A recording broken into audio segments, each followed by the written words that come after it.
नदीम लैके चोटा बहुत ज़्यादा लगियां ने। अज क्या रेड़ थे। अस्सलाम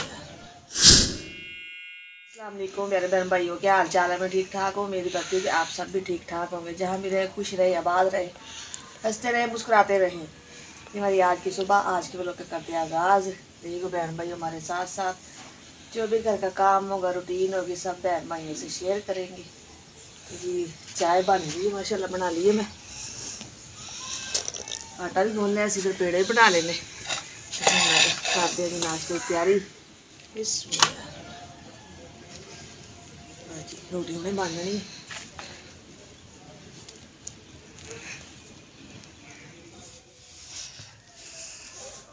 तो जी नाश्ता बन गया है, रोटी बना ली, मैं ले आई कमरे च। तो आए प्यारे बहन भाई हो जी, जिसने करना है नाश्ता हमारे साथ आके सुबह का नाश्ता करे। और मनीव भी आ गए, बैठ गए। ਅਸੀਂ जा रहे हैं मकान देखने। मकान का पता लगा सी, चलो मैं देख के आने किस तरह का है। सारा नसीब। हाँ जी आ नसीब साडा मकान देखने आए है जी। बरांडा और ये छत्तां ते देखो, छत्तां टुटियां भजियां। बस वो गुजारा तो करना, मकान नहीं मिलता, बहुत ही मुश्किल है मकान मिलना ना। लाइट लावांगे ना फिर ही नजर आना भी कमरा।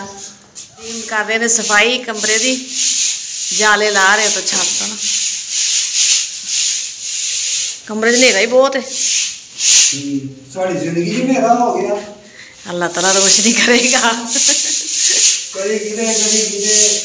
बस जी हम मकान ही यहो जिहा छड़ना पिया, सानू मजबूरी पै गई, फिर की कर। मनीब सही है मकान? चलो सही है, करते हैं सफाई, फिर समान लैके आने अपने मकान जिथे। झाड़ू लग गई है। हाँ कमरे झाड़ू ला रही है मैं क्या लानी है बाहर ना इतों। मैं क्या जरा कचरा चुक के ना फिर इतों जरा धो लवांगे ते जरा साफ धो दिया सारा। और ये सेन का भी धो दिया मम्मा ने।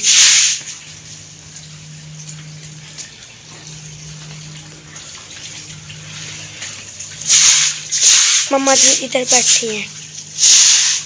थोड़ा रहेगा तो आना, मैं धो लवा ना जरा साफ हो जाएगा।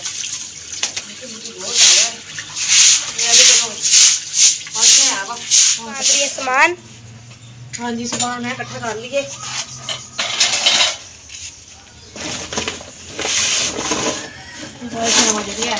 बोरे च पा लवा। पेटी असी इधर कढ़ ली है, हम अस लैके जा रहे हैं समान। टेढ़ी करना पएगा।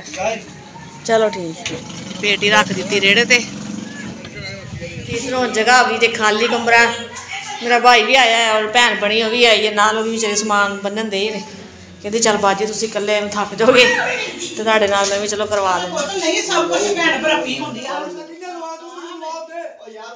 देवर सी दरानी सी ओहदे भी, मेरे देवर दे ससुराल वाले सी, उन्होंने भाई सी, काफ़ी उन्होंने हमला किया भी, काफ़ी मारिया नदीम नूं, नाल मैनूं भी धक्के धुक्के दिते उन्होंने। बच्चे साडे भी रोन लग गए, परेशान हो गए बहुत ज़्यादा।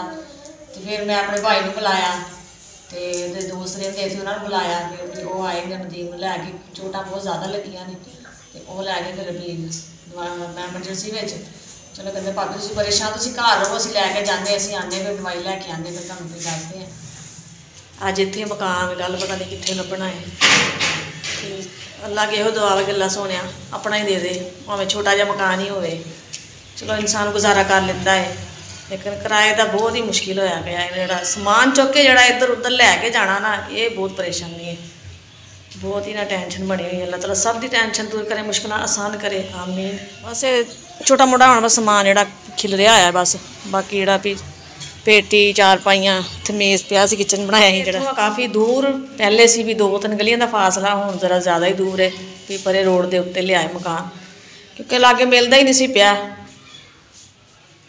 तो फिर ये मकान नहीं सी सही भारा सी, इस वास्ते 1 महीने के सानू फिर मकान लभना पिया, क्योंकि इकरा बहुत ज़्यादा डरदी सी, बहुत मसला बनया सी, बहुत परेशानी सी।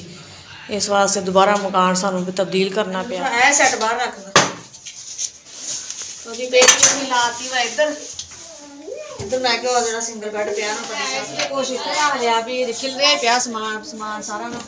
ये अभी आ गए हैं, हौली हौली फिर भी रखी जावांगे, समेटी जावांगे।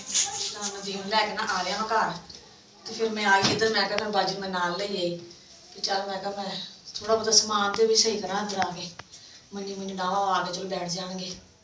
ਸਾਹ ਚੜ ਗਿਆ। ਬੈਡ ਬਿਸਤਰਾ ਛਾਤਾ ਬਿਸਤਰੇ ਮੈਂ ਇੱਥੇ ਰੱਖ ਦਿੱਤੇ ਤੇ ਮੈਂ ਕਿਹਾ ਬਾਅਦ ਚੋਂ ਫਿਰ ਹੌਲੀ ਹੌਲੀ ਨਾਲ ਸੈੱਟ ਕਰਦੇ ਰਵਾਂਗੇ। ਇੱਧਰ ਸਮਾਨ ਜਿਹੜਾ ਹੈ ਥੋੜਾ ਬਹੁਤਾ ਇੱਧਰ ਉੱਧਰ ਕਰਕੇ ਬਹਿ ਜਾਂਦੇ ਆ, ਬਾਅਦ ਚ ਦੇਖਦੇ ਆ। ਇਹ ਚਿੱਕੇ ਮੈਂ ਕਿਹਾ ਬਰਤਨ ਵਾਲੇ ਇਹ ਟੰਗ ਲਾਂਗੇ, ਇਹਨਾਂ ਵਿੱਚ ਰੱਖ ਲਾਂਗੇ ਬਰਤਨ ਜੇ ਸੈੱਟ ਕਰਕੇ ਨਾ।